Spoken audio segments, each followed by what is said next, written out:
Guardians of the Galaxy Volume 3 was recently released and has been a total hit with fans. Many of us agree that the movie is better than all of Marvel's Phase 4, but did everything go right, or did the movie make some mistakes?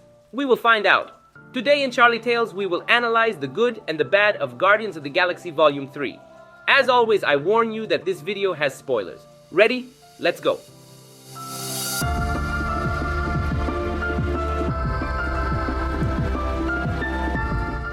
My first good point is the character development. Guardians of the Galaxy 3 tells the story of our heroes who must save Rocket's life as they prepare to face a major villain, the High Evolutionary. This movie had the difficult job of bringing the Guardians' story to a close, ending their character arcs to bid them farewell. I can safely say that the film did an excellent job in this section. First, we have the story of Rocket, who shows us how he was created through his memories. We finally see the experiments he was subjected to as a baby. We understand where so much pain came from. From the first movie, we were shown seeds of this backstory when Rocket was insulted by being called a rat or a monster. We are also shown his childhood friends, who die in the middle of the movie. And again, this backstory was already in the first movie. Rocket always had trouble accepting new friends, let alone a new family. Rocket's whole backstory is not improvised. It was written from the beginning, and they were finally able to close it in an extraordinary way. The other characters also fulfilled it, although to a lesser extent. Peter Quill at the end decides to return to Earth with his grandfather. This backstory is a bit far-fetched, but it makes sense, since from the first movie, Peter was kidnapped from his planet and found a home on the Devastators. The basis of the character is a man who doesn't know his place in the universe, so he has adventures that will lead him to his destiny. It is logical that the end of his journey is to return to Earth with his real family. The ending between him and Gamora was also effective. It would have been super comfortable to have the two fall in love again. Instead, the script shows us an ending where Gamora accepts that Peter was right. A version of her was happy with Peter. At the same time, Peter accepts that Gamora is gone and won't be back. It is a fair ending for both of them, who must move on with their lives. Drax's ending is also great. From the beginning of the saga, he was a man tormented by the death of his family. That's why he was Drax the Destroyer. The third movie gives him a very fitting ending by giving him back that joy as a father to children. There could be no better ending for Drax. Even members like Kraglin had their own little character arc. From the first movie, he deeply admired Yondu. When he died, Kraglin suffered greatly and wanted to make him proud.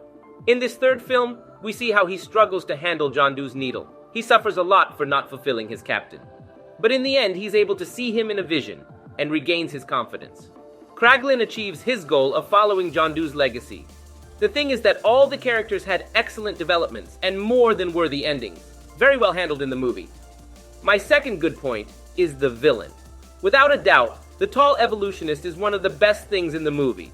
Normally, Marvel has a hard time creating effective villains, but James Gunn breaks that streak by delivering us a true villain for the Guardians. The High Evolver is a being with a desire to perfect the universe.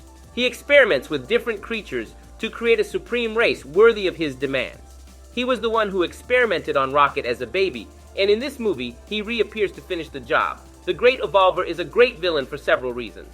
First of all, because of his level of cruelty. The movie tells us that the High Evolver experiments on innocent animals. If you see Rocket's friends, you understand that the villain literally mutilated them to put machine bits on them. And then he has no problem killing them if need be. This is a kind of diabolical cruelty we haven't seen in a superhero movie for a long time. Later, the villain destroys the Counter-Earth, a planet he had designed with creatures of his own hand. But at the first opportunity, he doesn't hesitate to kill them all horribly. This character is really a villain with all the letters of the word.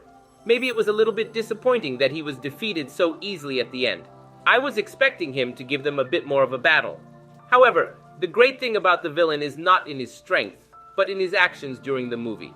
Let's talk about the character's ideology. The High Evolutionist is a kind of Nazi who seeks the perfection of living beings. For him, we are all imperfect, and we must be improved. He has a diabolical god complex and detests imperfection. This makes him the perfect antithesis of the Guardians of the Galaxy. The High Evolutionary represents the complete opposite of the Guardians of the Galaxy. The basis of this team is that of a group of lost, imperfect, and damaged people. From the first movie, the Nova Corps say that the Guardians are a bunch of losers. However, despite that, this team puts aside their differences and becomes a family. They accept their imperfections. That's why I say that the High Evolutionist is the opposite of them. He despises imperfection, mistakes, and failures. With all this context, it is clear to me that he was a perfect villain for this movie.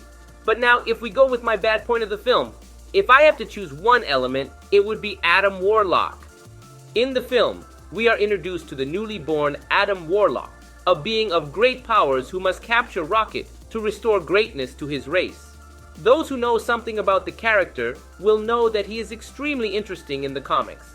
In addition to having great powers, he possesses great intelligence and mental strength. But in the movie, they literally reduce him to being comic relief.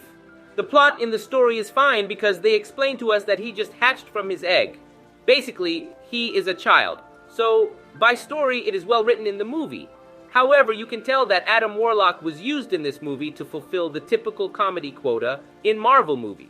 You know, in the UCM, they have a habit of using powerful and interesting characters to reduce them to comic relief, humiliate them, and let them make fools of themselves. Adam Warlock was the one chosen on this occasion. I accept that the character was funny. I genuinely laughed at his interventions, and the actor Will Poulter was perfect for the purpose.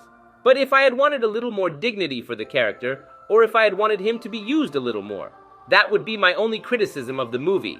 But to be honest, maybe we will see more development of Warlock in a future appearance.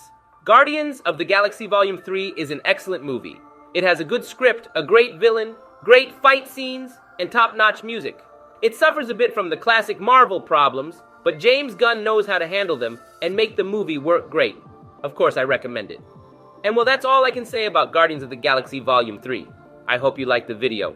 If you did, you would help me a lot by leaving me a like. That would be legendary. Also, please subscribe because I will be uploading more videos of the movies. Thanks for listening. My name is Charlie, and I will see you in the future.